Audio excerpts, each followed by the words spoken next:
sa pangako ng Diyos dahil sa kawalan ng pananampalataya, kundi siya'y naging matatag sa pananampalataya at nagbigay ng kaluwalhatian sa Diyos at lubos na kumbinsido na ang kanyang ipinangako ay kaya niyang gawin. Amen? At ito pa rin. Amen? At Diyos pong pala ng kanya pong salita. Meron po lang akong tanong po sa inyo. Meron po kayo, ngayon best na po kayo nananalangin sa Panginoon, pero may nangyari po ba sa inyo na ganito na hindi, na parang wala pa nangyayari sa iyong panalangin? Meron bang mga panalangin kayong ganyan? Ako meron. Naniniwala po, marami po sa ating lahat. Maaaring hindi nangyayari, ay hindi nananalangin no? Pwede pang mangyari yon. Pero kalimitan po sa ating pong buhay bilang Christian, hindi lahat ng ating panalangin ay may nangyayari agad. Amen po ba dyan? Ay ako po ay may panalangin gano'n rin sa aking mong business. Lagi ko pinagpipray noon. Pero hinihingi ko Lord, hindi naman po dumarating. Baligtad po ang nangyayari. Hinihingi kayo dumami, hindi naman dumadami, umunti pa. Baligtad. Pero kapag may pinalangin po ako tungkol po sa pag-mission kay Lord, paglilingkod, apa yung lakas ng presence ni Lord. Tumutugon si Lord kapag kalooban ng kanya. Amen ba dyan? Kaya po, hindi po problema, ito papakinggan niyo po itong mabuti. Hindi problema sa Diyos ang pangako niya. Hindi rin problema ang kapangyarihan ng Diyos para iparanas po sa atin. Walang problema kay God. Ang tanong po ito, may pananampalataya ba tayong tumanggap? Yun ang tanong. Amen po ba dyan? Meron ba tayong pananampalataya? At naniniwala po ako kung yung pananampalataya ito, maraming mag-breakthrough sa buhay ang na mga J1 Lukbanin. Amen po ba dyan? Isang malakas na palakpak para kay God. Alam niyo po, meron po ako narinig sa isang testimony na isang young man na kilala niyo sigurado yun. Iba na testimony po yun talaga. Na talagang, ako po'y namangha sa kanya sapagkat siya hindi nakapokus doon sa kanyang sakit. Kahit may result, mayroong katibayan, mayroong totoo, realidad sa buhay niya nangyari. Na sa kanya, nagkaroon ng bukol ang kanyang matres. Nandun ang result, pero ang kanyang pananampalataya, pagagalingin siya ni God. Mag-asawa, nag-pray. Sa loob ng 1 linggo pagmamanalangin nila. Alam po ng iba yan. Akin lang po sinasabi sa iba, ng mga hindi nakakaalam. Alam niyo po ba ng pangalawang result niyan, pag nakita yung result, wala na hong mga bukol. Amen? Kapag buo ang pananampalataya mo, makatatanggap ka ng himala ng Diyos. Amen po ba dyan? Yung pong anaawit natin kanina, breakthrough is coming.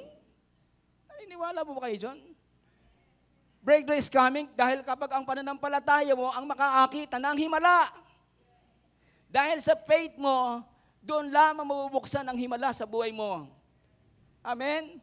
Kaya sabi po ng Romans chapter 4 verse 20, kay Abraham, si Abraham sabi niya, hindi siya nag-alinlangan. Hindi siya natinag, hindi nagduda si Abraham sa pangako ng Diyos, kundi tumingin siya sa pangako ng Panginoon. At doon po natin makikita na ang pananampalataya ay daan para makatanggap sa mga pangako ng Diyos. At ito po ang isang magandang idea, na ito po ang idea itong message nito. Ang pananampalataya ay nagbubukas ng pinto upang matanggap natin ang ipinangako ng Diyos sa ating buong buhay. Amen to ba dyan? Yun po ang susi, yun ang magbubukas ng door, yun ang magbubukas ng bintana ng langit. Alam niyo ba, yung may naka-store sa langit? Meron niyan pong storehouse sa langit. Sino po naniniwala dyan? May storehouse sa langit. Amen. Alam na alam po niyo ang Malakay chapter 3 verse 10. Linggo-linggo yan sinasabi. Ang sabi doon, kapag binigay mo yung kapo mo, bubuksan niya ang bintana sa langit at bubuksan at ibubuhos sa inyo ang pagkapala. Galing po sa langit, bukas ang bintana, isabihin, may storehouse. Naniniwala mo ba kayo may storehouse sa langit? May bodega dyan. At sabi pa ng Bible, huwag kayong mag-impok ng kayamanan dito sa lupa dahil nasisira ang kayamanan dyan. Pero mag-impok kayo dito sa langit, hindi nasisira ang kayamanan doon. Isa mag-impok, may ipunan. Merong bangko. Amen. Alam niyo po ba, bawat isa po sa atin tayo nakakilala kay Lord, nanalig po tayo, meron na nakalagay sa storehouse sa langit. May nakaprepared na isang magandang best na naka-store sa atin pong lahat. Amen po ba dyan? Pero para pa mabuksan po ang bintana ng langit, kinakailangan magsimula ka sa iyong pananalig na totoo sa puso mo. Na hindi nagkailangan, katulad po ni Abraham. Amen po ba dyan? Dapat po ganon. Dito po sa verse na ito, mayroon po tatlong powerful truths na makikita tayo dito sa verse na ito. Una, faith activates, faith sustains, faith brings manifestation. Handa na po ba kayo? Natanggapin natin ang Panginoon, ang pangako ng Diyos? Amen? Dito po makita po natin sa Romans chapter 4, verse 20 and 21. Hindi lang ito isang verse na ito, pero ito isang blueprint ng ating pong pananampalataya. Yung pong Romans chapter 4, verse 20 and 21, na hindi nag-alinlangan si Abraham sa hindi pananampalataya. Na yun po yung blueprint, ito po yung ating gabay. Ito yung pattern natin para sundin natin. Kaya nga blueprint, yun ang magiging gabay natin, yung Romans chapter 4, verse 20 and 21. Natingnan po natin na sabi po dito, he did not waver. Hindi nag-alinlangan si Abraham. He was strengthened, lalo pang lumakas ang kanyang pangalawa, lumakas pa ang pananampalataya ni Abraham habang naghihintay. At pangatlo po, ang Diyos na pinaniniwalaan niya ang may kakayanang gawin ang pangako niya sa kanya pong buhay. Amen po. Kaya meron po ko i-share sa inyo para matanggap po natin ang pangako ng Panginoon. 3 stages, 3 stages of faith that receive God's promises. 3 yugto ng pananampalataya para tayo makatanggap ng mga pangako ng Diyos. Una, faith activates God's promise. Amen to God. Kanina lang po, bago po tayo dumako sa point na yun. Kanina pong maga, hindi ko po nasabi na si Pastora ay wala po dito. Ang bilin po ni Pastora, yun daw po magtuturo ay sasabihin, wala si Pastora dito. Ay kaninang maga, nalimutan ko. Dahil may nagsasabi, Pastora, wala po kayo ng linggo, absent. Kaya nga po si Rob po ngayon nasa General Luna. Pero narito na daw pala. Sabi niya, narito na. Kaya lang wala pa rin dito. Maaari nasa Lucena o San Man, nandiyan. Nandiyan pala. Nagpapahinga palagay ko. Amen po ba dyan? Sorry po, Pastor, hindi ko po nasabi kanina. Pero ang point po, ito po ang unang point. Faith activates God's promise. Si Abraham di siya nag-alinlangan. Ang pananampalataya ang nagpa-activate sa pangako ng Diyos. Alam niyo po ba, kapag tayo po ay nananalig kay God ng totoo, kaya sabi ng Bible, yung tayo po ay mga mountain mover. Lahat po tayo mountain mover. Amen po ba dyan? Kaya po binigay ang mensahe ng yung unang message ng about you can move mountain dahil tayong lahat gusto ni Lord mamove ay problema, hindi ikaw ang mamove. Dahil pag ikaw ang namumove, napipigilan ang pangako ng Diyos sa buhay mo. Pero kapag ang problema, bundok, dahil ang faith mo sinlaki ng mustasa, kaliit po nun. Pero ang bundok banahon, napakalaki, nakaharap ka doon. Pero yung bundok banahon, nayayanig sa iyo. Amen. Dahil sa pananampalataya mo kay God.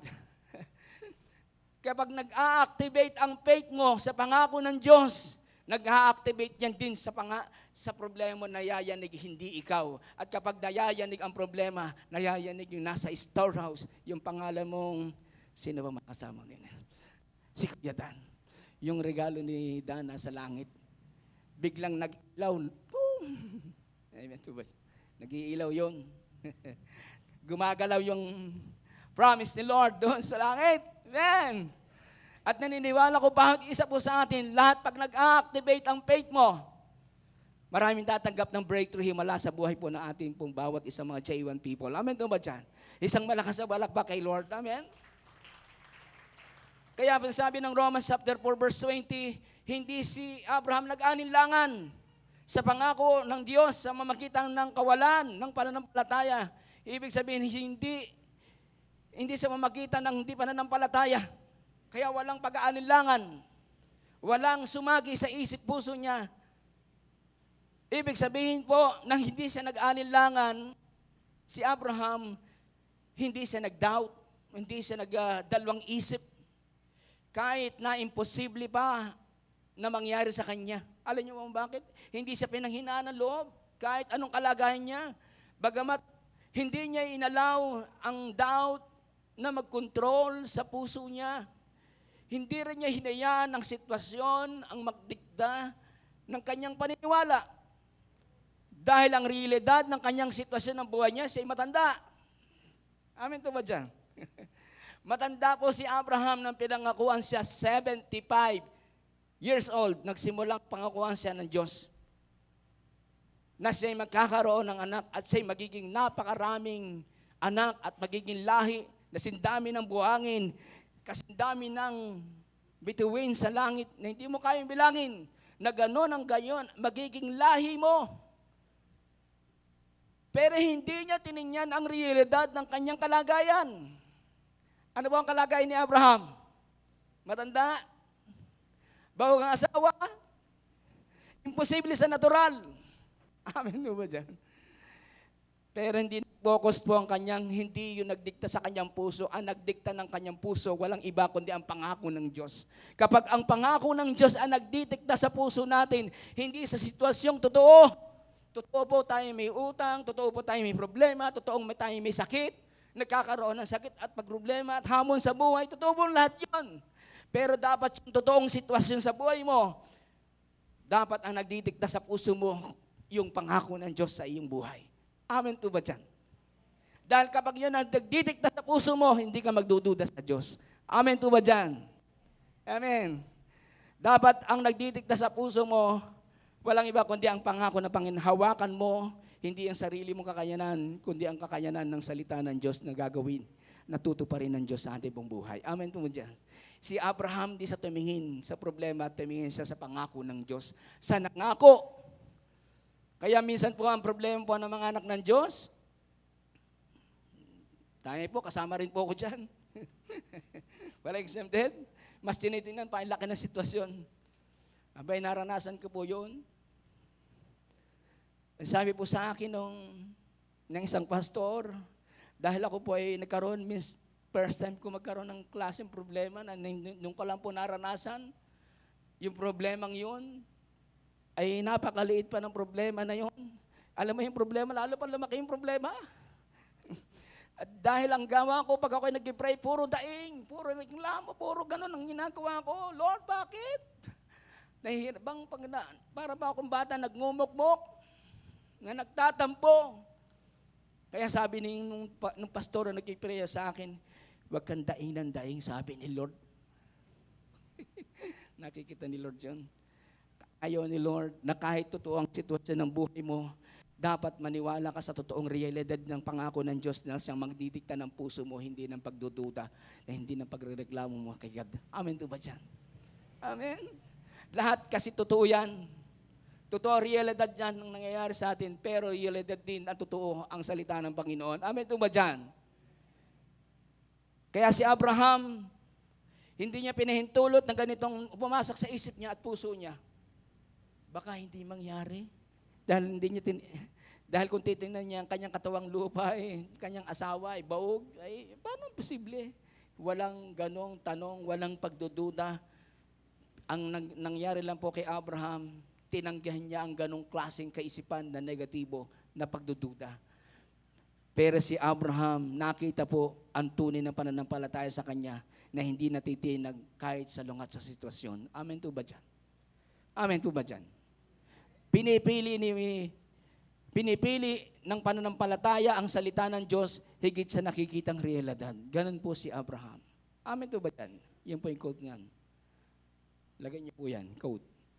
Pinipili ng pananampalataya ang salita ng Diyos higit sa nakikitang realidad. Kapag ganon ang pananampalataya mo, pinipili mo ay salita ni Lord, higit mo sa nakikitang realidad sa iyo, mangyayari ang pangako ng Diyos sa iyo. Amen to ba dyan? Kahit na si Abraham matanda, walang anak, pero isang tugon niya, hindi siya nag-alinlangan. Naniwala siya sa ating Panginoon. Hindi katulad po ni Zacarias. Sino po nakakalam kay Zacarias at kay Elizabeth? Na ang sitwasyon nila ay parehas po ni Abraham. Matanda na po si Zacarias at ang maging asawa niya po ay bawg din katulad ni kay Sarah. Si Zacarias po ay pari at yung pari pong ito si Zacarias ay matanda na dahil siya po ang binigyan ng pagkakataong maghandog dahil sa Israel, once a year lang pwedeng pumasok doon sa Holy of Holies para magdala ng mga handog, ng mga panalangin. Doon po sa Holy of Holies, doon lang minsan lang yon sa loob ng isang taon. Kaya binigyan ng pagkakataon si Zacarias na maghatid at makapasok doon sa Holy of Holies. At nung po siya nakapasok na sa Holy of Holies, at biglang pong nagpakita ang angel sa kanya. Sabi ng angel kay Zacarias, dininig na ng Diyos ang iyong panalangin na hinihingi mong anak. Kaya kayo magkakaroon na ng anak. Ano po pang naging tugon po ni Zacarias? Ito po ang tugon ni Zacarias, pagdududa. Paano pong mangyayari yun?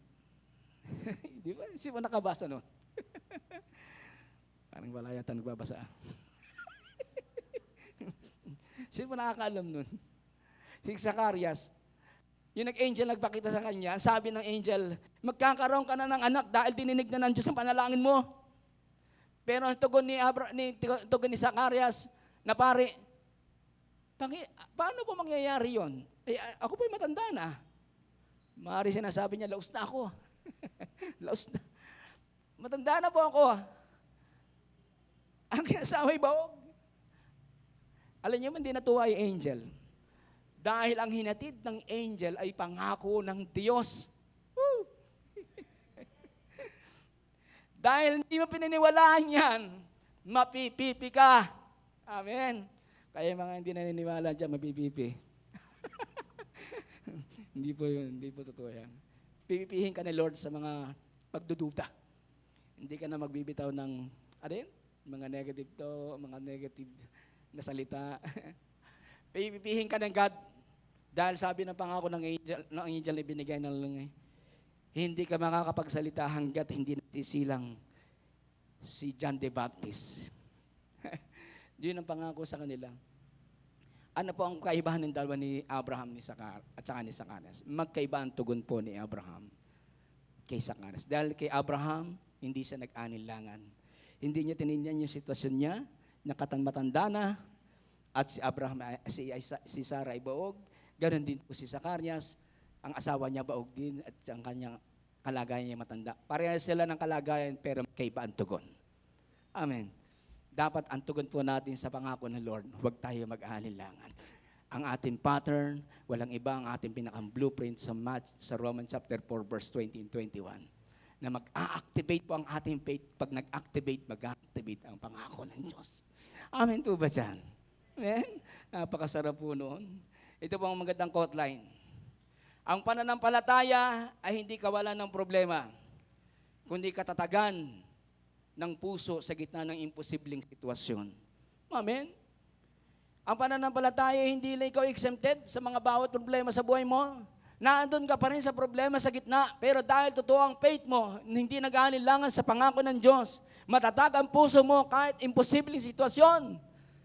Hindi natitinag ang faith mo, hindi nag-aalilangan.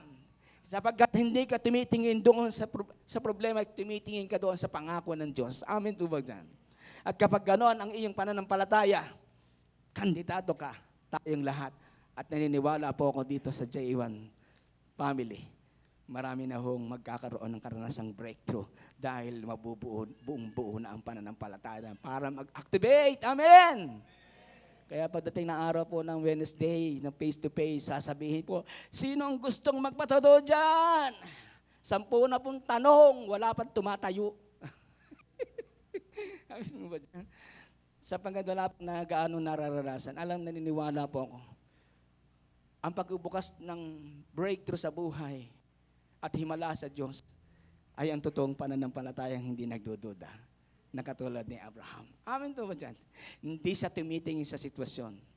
Kaya tayo pong lahat, kahit anumang hamon dumating sa buhay natin, huwag kang magdududa. Ayaw diktahan ka ng puso mo ng salita ni Lord at kung ano yung pinangako ng Diyos sa iyo. Amen! Isang malakas na palakpak para sa ating Panginoon. Para lang ganito, isang simpleng illustration. Halimbawa po, binigyan kayo ng cheque. Ang cheque nito ay nakalusta 10 milyon. At ang pumirma, kanina po isinampal ko po si Manny. Ngayon po si Kuya Rani na. Ang pumirma. Pero meron pong isang cheque pa. Maniniwala po ba kayo, ibigyan kayo ni Rani na 10 milyon na may cheque? Wow, wala kang pananampalataya mo na meron 10 milyon si Kuya Rani. Pero kapag ang nagperma ng cheque ay 10 milyon ay si Manny Pacquiao. Ay, ano ba dyan? Pag kilala mo kung sino nagperma ng cheque, ay si Manny Pacquiao, hindi si Kuya Rani o si Manny Ratio. Hindi si Manny Pacquiao, ay alam natin pong bilyonaryo yun. Amen, ano ba yan? Mayaman tao, pinirmahan ka ng cheque 10 milyon. Ganun po ang pananampalataya po natin. Ganun po si Abraham. Bawat pangako niya, parang katulad na pinirmahan din ni katulad kay Manny Pacquiao. Higit pa yun kasi kay Manny Pacquiao ang pangako ng Diyos na totoo, na mas sigit na mas mayaman ang ating Diyos at mas malaki. Amen po ba dyan? Si Lord ang nakapangako dyan. Kaya nagalit, hindi natuwa yung angel na sinabi niya sa Zacarias. Ako ang nagdala ng mensahe ng Diyos na ikay magkakaroon ng anak. Kaya kung tayo po dinadala ng mensahe ng Diyos na babasa natin ng Bible, ang pangako natin, panindigan na po natin yun ang salita ni Lord. Amen po ba dyan? Amen? Isang malakas na walakpak kay God. Kaya po si Abraham, sabi po ng Genesis chapter 15 verse 6, Abraham believed God. Naniwala po siya, nanampalataya, nanalig siya sa Diyos. Hindi niya tinignan ang sitwasyon niya. Faith activates the promise before manifestation. Ang pananampalataya po nagpapagana sa pangako bago po mangyari. Mahayag. Ito po ang ating pong life application po. Sulat po yan, life application. Yan. Kapag may pinangako ang Diyos sa buhay mo, huwag ka nang mag-alinlangan. Amen to ba dyan? Yan po lang ating lagay na sa puso natin. Huwag mong sukatin ang sitwasyon sa buhay mo. Kung ano yung nangyayari sa iyo, na hamon. Sukatin mo ay si Lord dahil hindi mo masusukat ang kanyang kapangyarihan. Hawakan mo ang kanyang mga salita. Amen po ba dyan?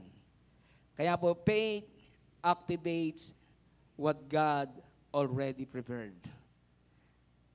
Pinakikilos ni God, pinakikilos ng pananampalataya ang mga inihanda na ng Diyos sa iya. Ibig sabihin, nakaprepared na yan.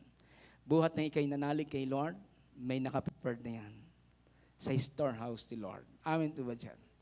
Nakalagay dyan yung himala, everything, magandang plano sa buhay natin. Nakatagda na yan dito sa lupa. Amen. Amen. Kaya sabihin po sa atin sarili, hindi ako magdududa. Amen. Amen. Dahil ang Diyos na nangako sa akin ay tapat at makapangyarihan. Amen po ba dyan? Ito po ang pinakang-closing line ko po sa point 1. Kapag ang pananampalataya mo ay nakatayo sa pangako ng Diyos, kahit anong bagyo ang dumaan, hindi ka matitinag. Amen po ba dyan? Kapag tinayon mo yan, ito po ang tandaan po natin. Hindi natatapos ang faith sa activation. May season po yan. Kapag nanalig ka, may panahon yan na paghintay. May season kang tatahakin, nalalakarin sa buhay. Pangalawa pong point, faith sustains through waiting. Amen? Ang pananampalataya ang nagpapatibay habang ikaw ay naghihintay sa pangako ng Panginoon. Habang tumatagal, dapat lumalakas, tumatatag, hindi nagdududa, hindi nagbabago ang iyong pananampalataya habang ikaw ay nag-wait kay God. Ang sabi ng Bible, ano po ibig sabihin Lalo si Abraham po nakalagay dito sa Romans chapter 4 verse 20 letter B. Meron po ako nabasang ganitong ganitong salita sa King James Version na Tagalog. Kundi lumakas sa mamagitan ng pananampalataya na niluluwalhati ang Diyos. Ibig sabihin, nung si Abraham po ay pinangakuan ay 75 years old, hindi po agad nangyari ang kanyang pangako ng Diyos sa kanyang buhay. 25 years siya po naghintay bago natupad ang pangako ng Diyos. At sa loob po ng 25 taon, hindi humina ang kanyang faith. Ang sabi ng Romans chapter 4 verse 20 letter B, lumakas, sabihin tumatag, Amen. Hindi nagbago, hindi naghina, hindi nagduda, kahit matagal na panahon, yung pangako ng Diyos sa kanyang buhay, hindi nanghina sa kanya. Hindi nawala. Lalo pa siyang lumakas. Alam niyo ba ang pangkaraniwang tao? Kahit po ako, kapag matagal na ang sagot, pinanghihinaan ng loob. Amen po ba dyan? Kapag wala na pang nakikitang resulta at kapag nakita po ng ating Rev, noong una parang wala na nangyayari sa, wala pa yung IV, wala pa yung ganun pa rin na itsura. Pag nakikita niya, medyo nadidismay, nakukuhan siya. Di ba? Dahil yun ang totoong sitwasyon. Ganun po ang normal na tao, talagang ganon. Pero si Abraham hindi.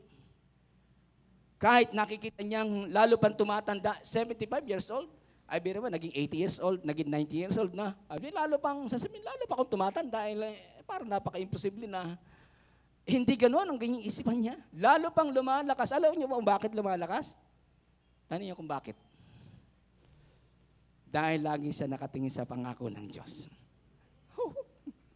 Kapag lagi ka nakatingin sa pangako ng Diyos, hindi sa sitwasyon mo, lalakas yan. Pero kapag tumitingin ka sa sitwasyon mo, hihina ang faith mo. Magtatanong ka, magdududa ka. Pero pag ikaw ay lagi nakatingin sa karakter ni God, hindi hihina ang faith mo, lalakas yan. Kaya lagi yung kapag ikaw na-encounter mo, nagdi-devotion ka, kaya ginagamit yung faith niyo, yung season mo, dahil yung season na ito ay hinuhubog ka, na pinapalakas ang iyong pananampalataya, kaya pinapahintulot sa iyo ang storm ng buhay. Dahil ang storm man naghahayag, nagre-reveal kung ano ang faith mo. At tulad ng mga alagad, ano ba nangyari sa mga alagad sa bangka? Umaalon, natutulog si Jesus. Pinahintulutan ni Lord na lumakas yung alon, lumakas ang hangin. Ang sabi ng mga alagad, natakot. Kaya nga meron si message si Pastor lang, tayo pinalaya na sa takot. Tayo may mountain mover. Gusto ni Lord, gusto ng ating Panginoon, malis na yung takot. Dahil yung pinahintulutan ng Diyos, yung storm na yon, anong sabi ng mga alagad? Ang sabi po ng mga alagad ay ganire, Panginoon, hindi nyo ba alintana? Baliwala ba sa iyo? Mamamatay na tayo, malulunod. Tatao ang bangka eh. Pero si Lord natutulog, bumangon si Jesus, sinaway ang hangin.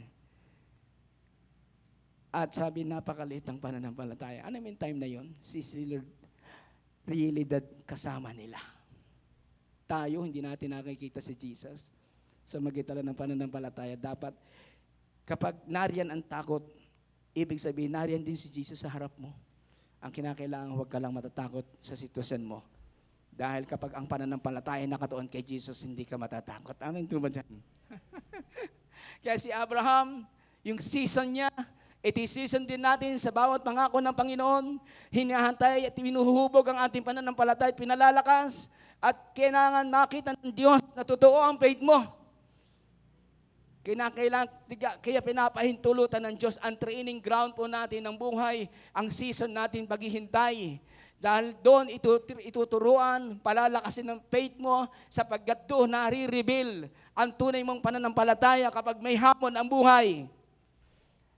Dahil kapag ikay lagi nakatingin sa sitwasyon, puro ka ikaw ay reklamador ka. Amin po ba dyan? Pero dahil ikay nakatingin sa pangako, ng Diyos. Amen? Lalo pong lalakas yan, lalong titibay ng katulad kay Abraham. Amen po mo dyan. Ito po ang magandang spiritual insight pong dito. Ang sabi po ng word na ito, ang tunay na pananampalataya ay hindi nasisira sa delay. Alam niyo po sa panahon niya, na kahit natatagalan, lalo itong tumitibay sa pagtitiwala niya sa Diyos. Dahil ito'y kilala niya kung sino ang nangako sa kanya. At dahil kapag kilala mo at kilala ng lahat si God at patuloy mong nakikilala, lalo kang lalakas, titibay pa ang pananampalataya mo kahit tumatagal pa ito at nadidelay pa. Amen po ba dyan? Dahil ng season mo para ikaw ay lumakas at tumibay. Kaya po tumitibay, lumalakas ay dahil ikay lagi nakatingin kay Lord. Amen po ba dyan?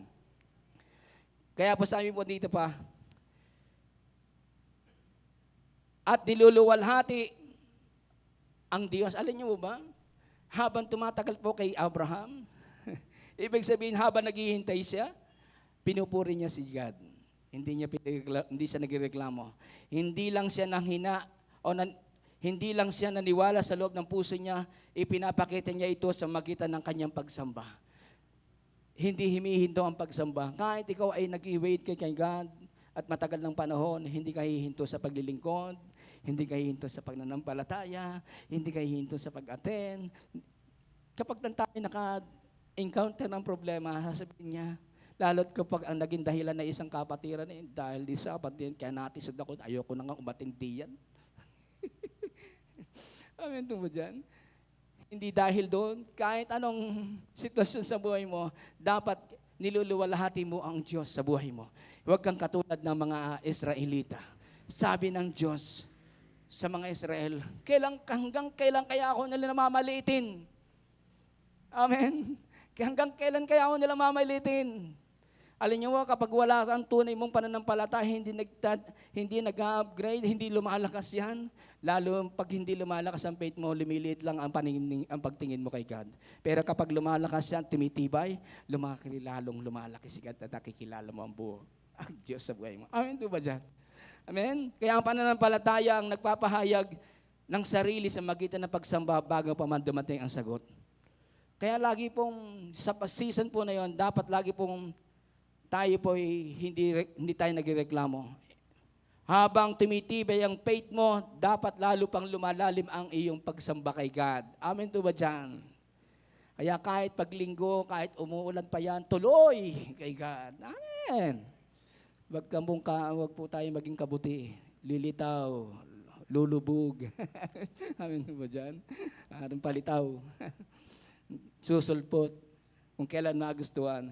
Dapat tayo, habang tayo nag-wait kay Lord, tuloy-tuloy lang ang paglilingkod kay God. Amen? Tuloy-tuloy lang ang paglilingkod. Tuloy-tuloy lang ang pagsimba. Tuloy-tuloy lang kay God. Laging uunahin mo, lagi si Lord sa buhay mo. Amen to ba dyan? Amen? Kaya ang pusong may pananampalataya ay pusong nagbibigay ng kaluwalhatian sa Diyos. Kahit wala pang nakikitang sagot. Amen? Kahit wala pang sagot, tuloy-tuloy lang. Parang ganun po ang pananampalataya na tumitibay habang naghihintay at patuloy nagtitiwala sa Diyos at ikaw ay nagbibigay ng kaluwalhatian. Ito po ang closing line. No word. Kapag ang pananampalataya mo ay tumitibay at ang puso mo ay patuloy na sumasamba, hindi magtatagal, makikita mo ang katuparan ng pangako ng Diyos. Amen? Ayaw yata yun. Kapag laging tumibay po ang ating pananampalataya, tumibay ang ating puso at patuloy tayo hindi humihinto kay God. Amen. Tuloy lang ang buhay. Huwag kang hihinto, huwag kang susuko. Kung meron kang hinihingi kay Lord at may pinapanalangin ka sa iyong pamilya, ay narinig ko pa nga sa isang salitang ng ating isang kapatiran, ay sabi niya, para suko na siya, ayaw ko na. Kayo na ipanalangin na niya yan.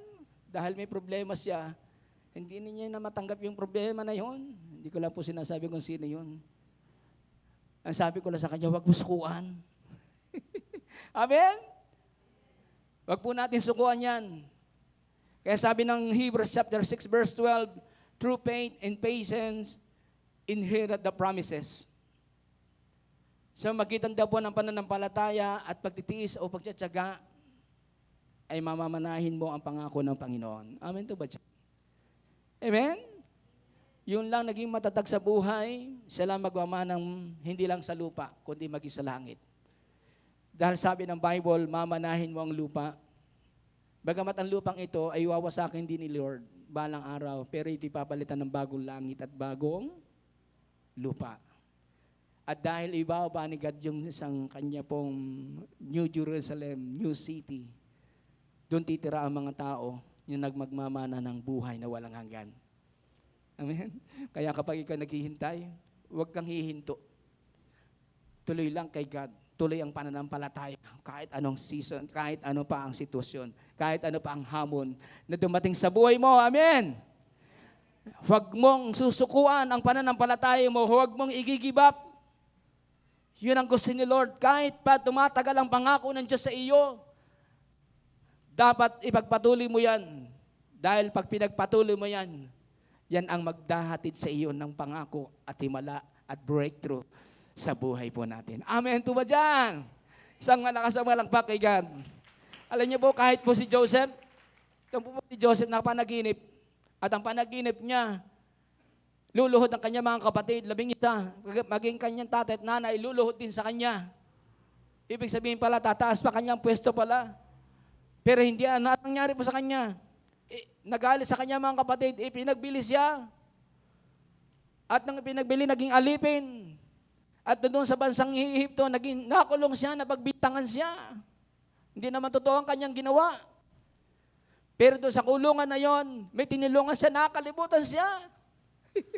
Lahat mas pangit ng mga lahat, pangit nangyayari sa kanya doon. Baligtad sa kanyang panaginip. Pero dumating ang tamang panahon, hindi siya sumuko. Hindi nagbago ang kanyang pananampalataya kay God. Lagi nakadepende siya sa kay Lord. Lagi siya sinasamahan ng presensya ni God. Kahit nasa kulungan siya. At pinagpapala naman ng Diyos kahit siya nasa kulungan. At dumating sa kulungan siya. Dumating pong oras from kulungan po sa palas. Amen? Natupad ang kapangako ng Diyos sa kanya. At siya po ang naging pangalawang hari ng Egypt. Amen? Kapag ikaw ay naging hindi ka nainip, amen, sa pangako ni Lord, at ikaw ay tuloy-tuloy, God, yung magandang plano, sabi ni Lord, ako lang ang nakakaalam ng magandang plano para sa iyo. Amen? Hindi para kay pahirapan, hindi kasaktan, bigyan kita ng magandang pag-asa, magandang buhay, sabagat sabi ni Lord, ako'y naparito sa lupa para bigyan po kayo ng buhay na kasiyasya at kasaganaan. Amen po ba dyan? Kahit si Satanas parito sa lupa para magwasak, pumatay sa bawat sa tao, pero si Lord nagparito. Yun ang pangako niya para tayo bigyan ng buhay. Hindi sa buhay dito sa mundo, hindi lang dito sa buhay sa mundo, kundi maging sa buhay sa ating sa langit. Amen po ba dyan? Amen? Kaya wag kang, ito pang application, kapag wala pang sagot, wag kang bumitaw. Amen? Amen po ba dyan? Wag kang magduda. Amen? Mabuti na lang po dito, wala akong nakikita naghihigab ba? Kaya ng bagay, higab na higab? Praise God. Nilalaksan ko na para bumungog. Amen? Kaya po yung kapag wala pang sagot, huwag kang bibitaw, huwag kang magdududa. Faith stays even when answers delay. Nananatili ang pananampalataya kahit naantala ang mga sagot. Dapat nag-stay ang pananampalataya. Amen? Kapag nag-stay ang faith mo, naging matatag yan, mangyayari ang pangako ng Diyos sa iyong buhay. Amen po ba dyan? Ito ba magandang quote line pa? Ang tunay na pananampalataya ay hindi sumusuko kahit tahimik ang langit. Amen. Na para bang walang galaw. Parang hindi tumutugon. Amen.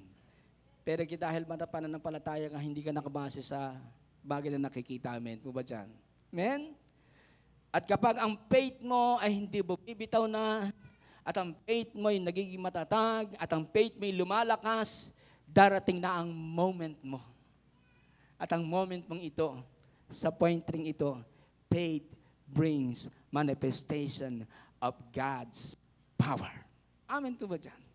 Yung moment po natin yan, ang ating pananampalataya ang magdadala ng katuparan ng pangako ng Diyos. Amen.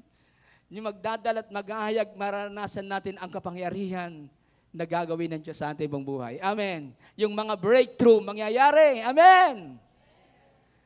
Dahil yan ang magpapatupad kapag naging matatag at nag-activate ang faith mo, at ang activate ng faith mo sa season may naghihintay, nagiging malakas, tumatatag, at kapag tumatatag, darating na ang ating moment. Amen. Ang moment na ito, faith brings manifestation of God's power. Mangyayari ang pangako ng Diyos sa ating pong buhay. Amen. Ito ba dyan? Ang sabi po ng Romans chapter 4, verse 21, at lubos na kumbinsido na ang kanyang pangako, na kanya ipinangako ay kaya rin niyang tuparin. Ang nangako ay ang Diyos. Lubos siyang naniwala, lubos siyang, sa ibang translation, buo ang kanyang tiwala kay God. Sa nangako, natutuparin, gagawin ang pangako ng Diyos sa kanyang buhay. Kaya sabi ng Bible na ito, kaya niya pong tuparin ang anumang pangako ng Panginoon sa ating pong lahat. Amen? Ang sabi pa dito, sabihin po natin ito, fully convinced. Si Abraham, fully convinced. Yan. Ano po ang ibig sabihin nito?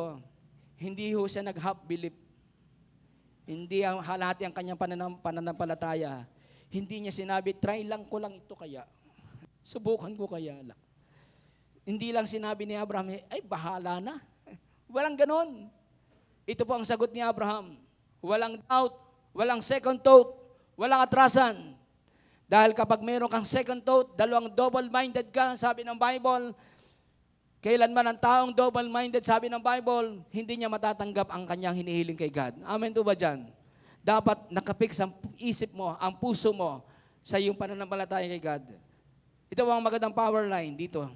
Kapag ang pananampalataya mo ay buo, ang himala papasok. Amen? Mangyayari po ang himala. Kaya po makinig po tayo lahat dito. Ang faith ay nakabase sa, hindi sa nararamdaman. Ang faith mo ay hindi nakabase sa nakikita. At ang faith mo ay hindi rin nakabase sa logic.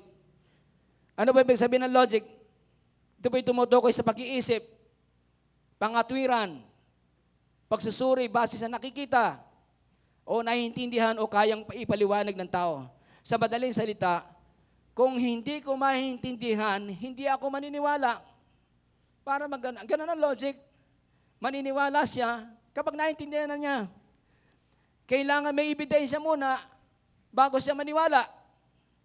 Pero bakit po ang faith hindi nakabase sa logic? Sabi po ng Hebrews chapter 11 verse 1. Now faith is the substance of things hoped for, the evidence of things not seen. Mga ebidensyang hindi nakikita. Ngayon, ang pananampalataya ay katibayan ng mga bagay na inaasahan, ang katibayan ng mga bagay na hindi na kikita. Kaya po ang pananampalataya ay hindi nakabase sa logic, hindi nakabase sa pangangatuwiran o sa paliwanag. Hindi, dahil ang logic ay limitado pero ang Diyos ay walang limitasyon. Dahil ang logic ng tao ay hanggang sa kaya lang niyang maunawaan. Yun lang po ang ating iisipan. Pero ang Diyos ay kumikilos, lampas po sa ating isip. Amen. Dahil ang Isaiah po ng Isaiah 55 verse 8, for my thoughts are not your thoughts. Amen po ba dyan?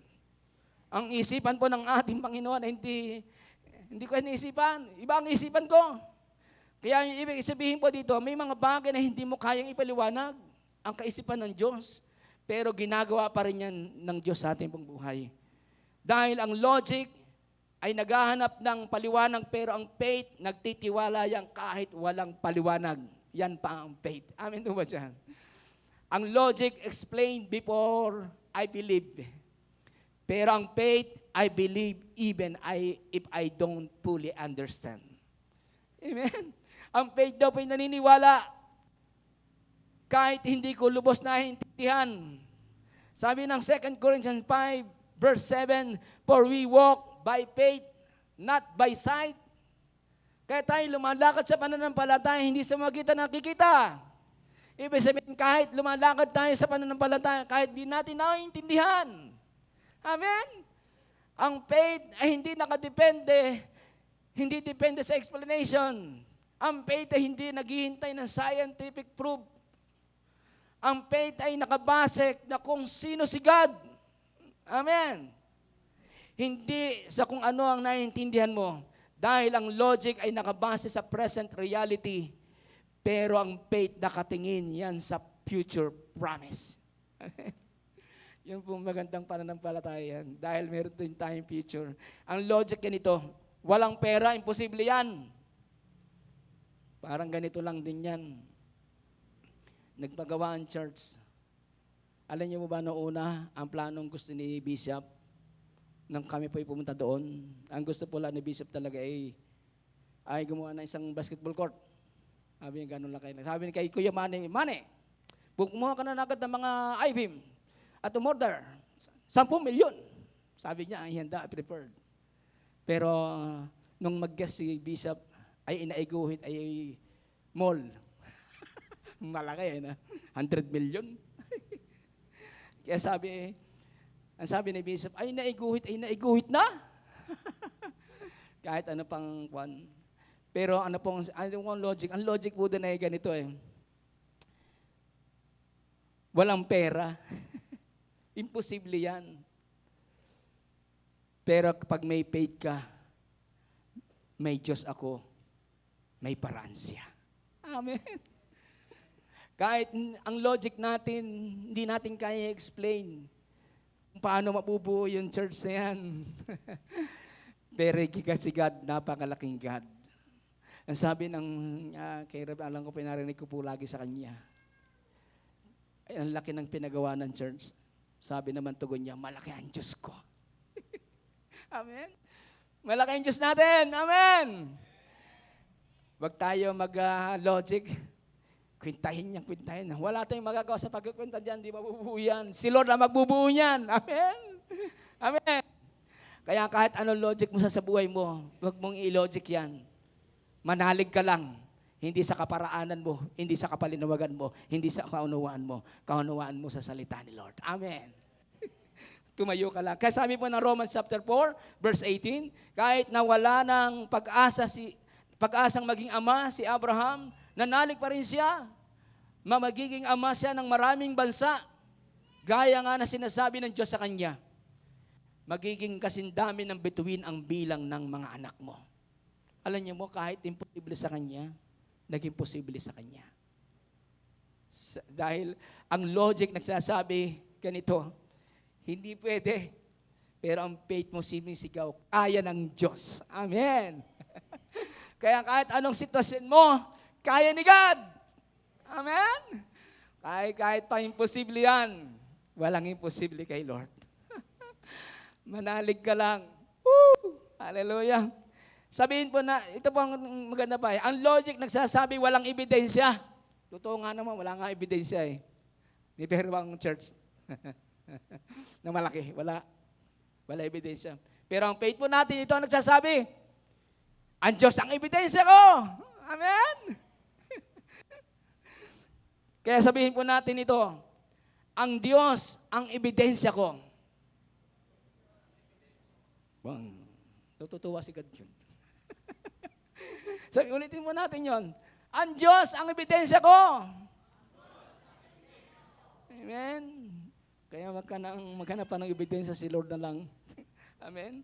Kaya sa summary, ang sabi po dito, ang faith ay hindi nakabase sa logic dahil ang logic limitado. Ang logic nangangailangan ng paliwanag. Ang logic ay nakabase sa nakikita ngayon. Pero ang faith nakabase rin sa katapatan ng Diyos. Amen. Ang faith nagtitiwala kahit hindi malinaw. Ang faith naniniwala kahit imposible yan sa isip ng tao. Amen. Ganyan po ang pananampalataya. Ito po ang deklarasyon natin. Hindi ko man maintindihan. Sabihin mo nga po natin. Hindi ko man maintindihan. Maniniwala pa rin ako. Hindi ko man may paliwanag. Magtitiwala pa rin ako. Dahil ang pananampalataya ko ay hindi nakabase sa logic. kundi sa Diyos na hindi nagkakamali. Amen? Isang malakas na palakpak kay Lord. Si Abraham, hindi niya kung paano mangyayari ang pangako sa kanya. Dahil hindi niya din kontrolado ang proseso. Pero isa lang alam niya, gagawin ng Diyos ang pangako ng Diyos sa kanya. Amen. Sabi po ng Mark chapter 11 verse 23 and 24, if you do not doubt in your heart, sa Tagalog po, ang katotohanan, sinasabi ko sa inyo, kung sasabihin niyo sa bundok na ito, mataas at mapatapon sa dagat, at kung hindi kayo mag-anilangan sa inyong puso, yan ang tinitingnan ni Lord eh. Kundi ang pananampalataya, kayo na mangyayari ang inyong sinasabi, at mangyayari ito para sa inyo. Kaya sinasabi ko sa inyo, ano man ang inyong hingin sa panalangin, manampalataya kayo, natanggap na ninyo ito, at magiging inyo nga ito. Isang malakas ang malakpak. Amen? Kaya sabi ni Jesus, kung walang pagdududa ka, kung buo ang paniniwala mo, mangyayari ang sinasabi mo. Amen? Meron po yung Greek word inside. Sabi po ng Greek word sa doubt, sa Greek word po niya, sabi dito, krinomai. Hindi po yan siomai. Ano ba? Amen po ba dyan? Doubt. Hati ang isip. Divided. Kaya ang ating pong, kapag hati ang puso, walang manifestation. Kapag buo ang puso mo sa pananampalataya mo kay God, may manifestation yan. Amen? Kaya sabihin po natin nito, buo ang pananampalataya ko. Amen? Kaya mangyayari po, mag-manifest po ang God's power po sa ating buhay. Tingnan niyo po ito po last na, bibilisan ko na lang po rin. Tingnan po si Pedro. Nasabi na nakita si Jesus, nakita ng mga alagad si Jesus, naglalakad sa tubig. Sila pinakasakay sa bangka. Ang sabi ng mga sigaw ng mga alagad, multo, multo! Pero sabi po ni Jesus, hindi ako multo, sabi niya, ako si Jesus. Ako ito. Kaya sabi ni Pedro, alam mo si Pedro, pabida yun, no? Lagi siyang number 1 na yun. Pero siya naman nakakaranas ng himala. Amen. Kung sinong bida, sa pananampalataya siya lang makakaranas ng himala. Lalakad siya ng himala. Ano yung bang ginawa ni Pedro? Sabi ni Pedro, kung ikaw po si Jesus, kung ikaw po yan, Panginoon, papuntahin niyo po ako dyan. Sige po rito, sabi ni Lord. Umakbang hindi inisip ni Pedro na tubig nilalakaran niya, lulubog eh. Pero nakita niyo si Lord, nakalutang eh. Nakatayo eh. Ibig sabihin, kaya niyang gawin. Dahil nakapokus siya kay Jesus. Ay, nung lumabas sa bangka, hindi lumubog. Dahil nakatingin kay Jesus. Lumakad pa rin, hindi lumulubog. Nakatingin kay Jesus. Nakailang hakbang, hindi pa rin lumulubog. Pero lumingon, nakita ang alon. Laki. Natakot. Lumubog po siya. Kahit naman tayo lumulubog at humihingi tayong tulong kay Lord, si Lord lagi nakaunat ang kamay para laging tulungan tayo. Kahit alam na tayo maliit ang pananampalataya. Sabi ng Panginoon kay Pedro, liit naman ang pananalig mo. Amen. Kapag nag-iba ang focus mo, hindi buo ang paningin mo kay Lord, hindi mag-manifest ang himala ng Diyos sa buhay mo. Amen ba dyan? Ano man yung lumalakad po, ito po nakita ko. Nung si Pedro po yung nakatingin kay Jesus, lumalakad po siya sa himala. Pero naman nakalutang, nakalalakad sa tubig, parang nasa semento. Hindi lumulubog. Ibig sabihin, kapag kayo nananalig, Lord, nananalig sa Diyos, lalakad ka sa himala ng Diyos. Amen po ba dyan? Isang malakas ang walakpak kay God. Ano po ang key lesson po doon? Habang nakatingin siya kay Jesus, lalakad siya sa himala, pero pag tumingin ka sa hangin, lulubog. Ito po ang key lesson. Ang himalay nananatili habang ikaw ay nakapokus sa Diyos, na nasa Diyos. Amen?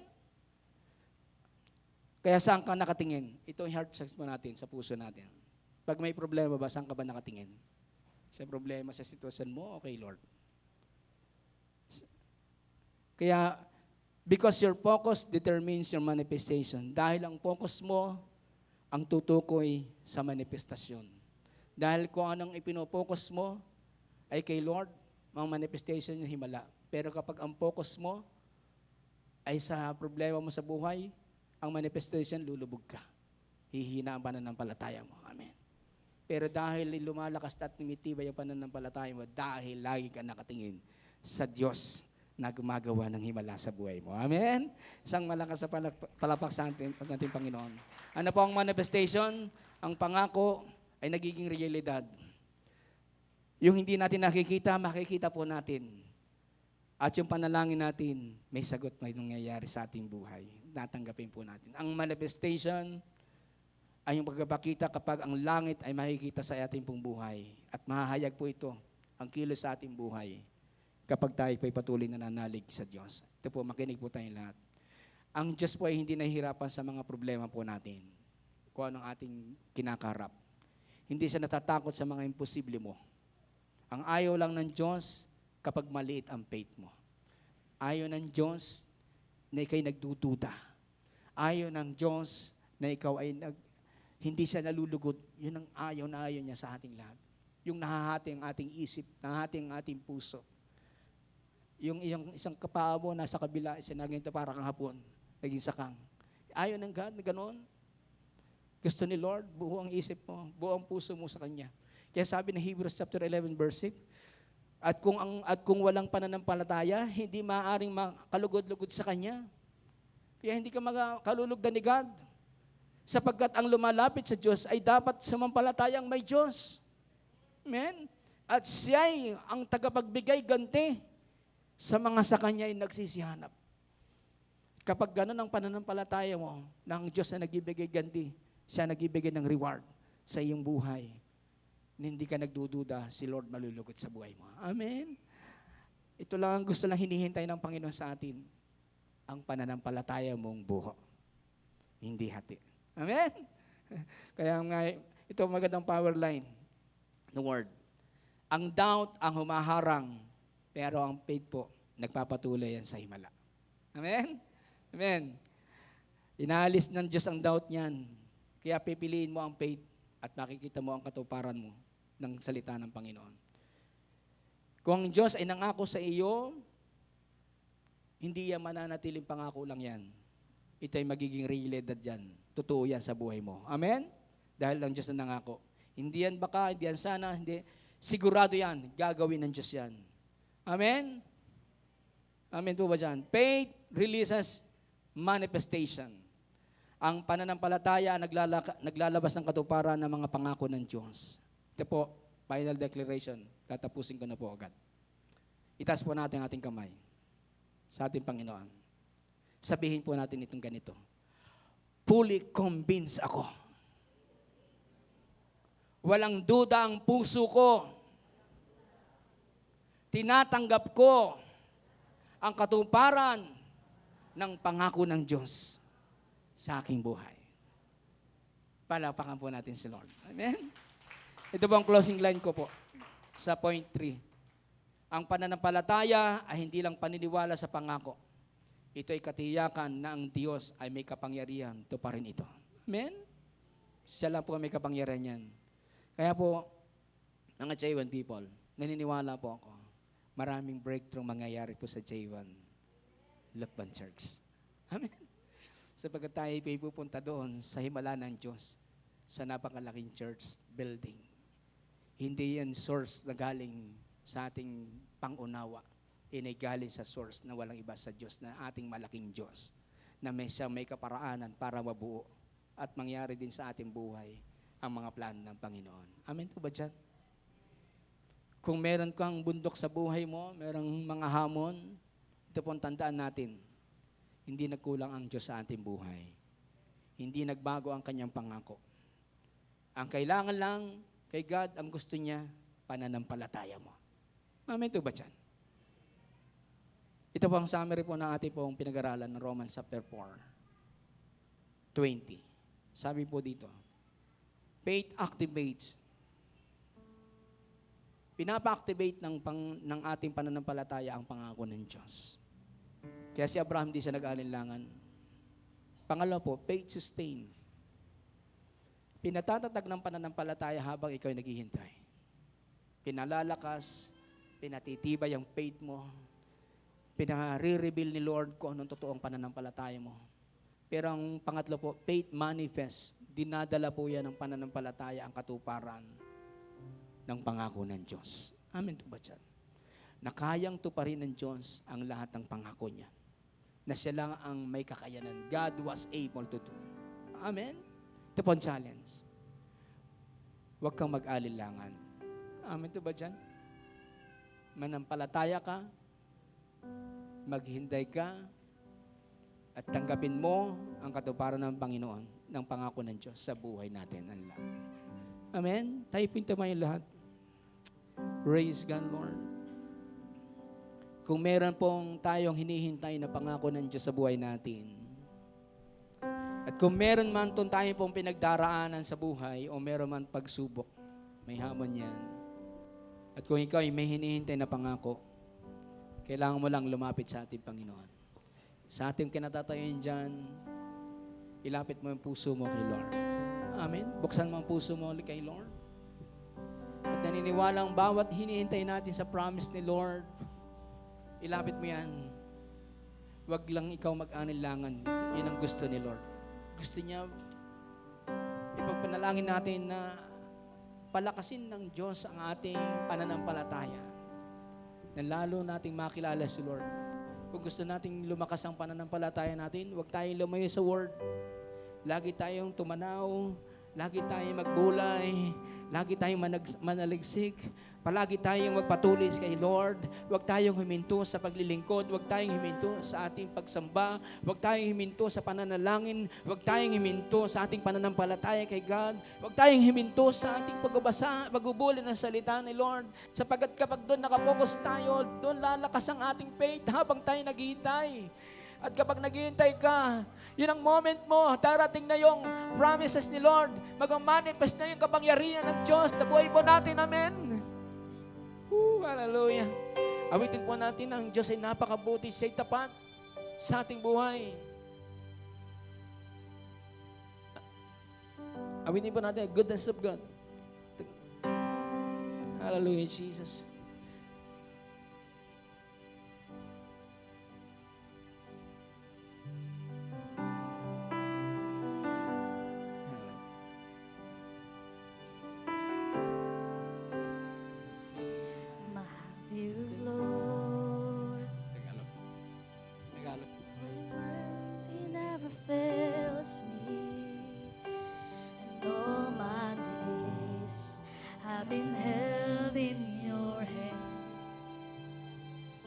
From the moment that I wake up until I lay my head, I will sing of the goodness of God. Awitin po natin sa Tagalog, mahal kita.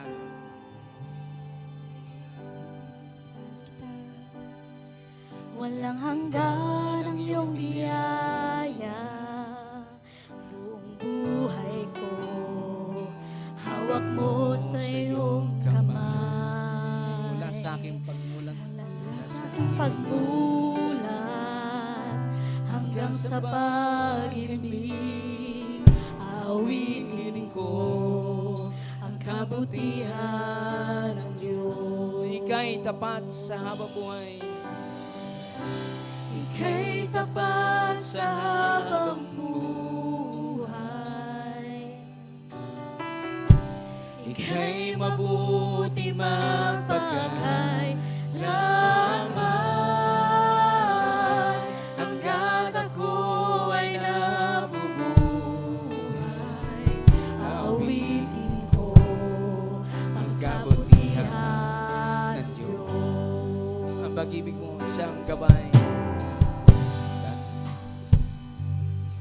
Siyang gabay sa kasakitan At nariyan ka sa gitna ng kadiliman. Ika'y aking kaibigan, O Diyos aking Ama, at ako'y buhay sa kabutihan ng Diyos. Ika'y tapat sa habang buhay. Ika'y tapat sa habang buhay. mabuti. Ika'y mabuti magpakailanman, hanggat ako'y nabubuhay. Awitin ko ang kabutihan ng Diyos. Minsan pa, ika'y tapat. Ika'y tapat sa habang buhay. Ika'y mabuti magpakailanman, hanggat ako'y nabubuhay. Awitin ko ang kabutihan ng Diyos. Kailan may di ka nagbabago. Kailan may di magbabago ang kabutihan mo. Kailan may di magbabago ang kabutihan mo. Buhay ko, iaalay ko lahat para sa'yo. Kailan may di magbabago ang kabutihan mo. Kailan may di magbabago ang kabutihan mo. Kailan may di magbabago ang kabutihan mo. Buhay ko, iaalay ko lahat para sa'yo. Kailan may di magbabago ang kabutihan mo. Ika'y tapat. Ika'y tapat sa habang Hallelujah, Jesus. buhay. Ika'y mabuti magpakailanman, hanggat ako'y nabubuhay. Awitin ko ang kabutihan. For the last time, let us sing, ika'y tapat. Sabihin po natin kay God dyan. Ika'y tapat sa pambuhay. Hallelujah, Jesus. Ika'y mabuti. Ika'y mabuti magpakailanman, hanggat ako'y nabubuhay. Awitin ko ang kabutihan ng Diyos. Hallelujah. Aawitin ko ang kabutihan ng Diyos. Naawitin ko. Aawitin ko ang kabutihan ng Diyos. Praise you, Jesus. Salamat, Panginoon. Dalangin ko, Panginoon, sa bawat isa sa mga anak mo, Lord. Kami po'y lagi mong palakasin ng pananampalataya. Patatagin, patibayin, palakasin katulad ng kay Abraham, Lord. Nang lumalakas, tumitibay, tumatatag, Panginoon. Upang dumating ang aming moment, Lord, sa buhay namin, Lord. Na maraming mga anak ng Diyos tatanggap ng mga himala. Maraming breakthrough, Lord. Maraming mag-uunahan para magpatotoo, Panginoon. At magpakilala, Lord. Natanggap nila, Panginoon, ang himala. Kaya po sa J1 people na ito, nagdideklara ako, Lord. Maraming breakthrough mangyayari sa bawat anak ng J1 people ng mga Tagalongban. In Jesus. Sinesel yun kaya, Panginoon, sa pangalan mo, sa banal na dugo, sa pangalan ni Jesus. Lahat po tayo magsabi po ng Amen. Palakpakan po natin po si Lord. At tayo po'y dumakapot tayo sa ating communion. At ating po'y panalangin pa yung ating pong elements na gagamitin sa communion. Panginoon, salamat po Lord. Ayan niyo po ang tinapay.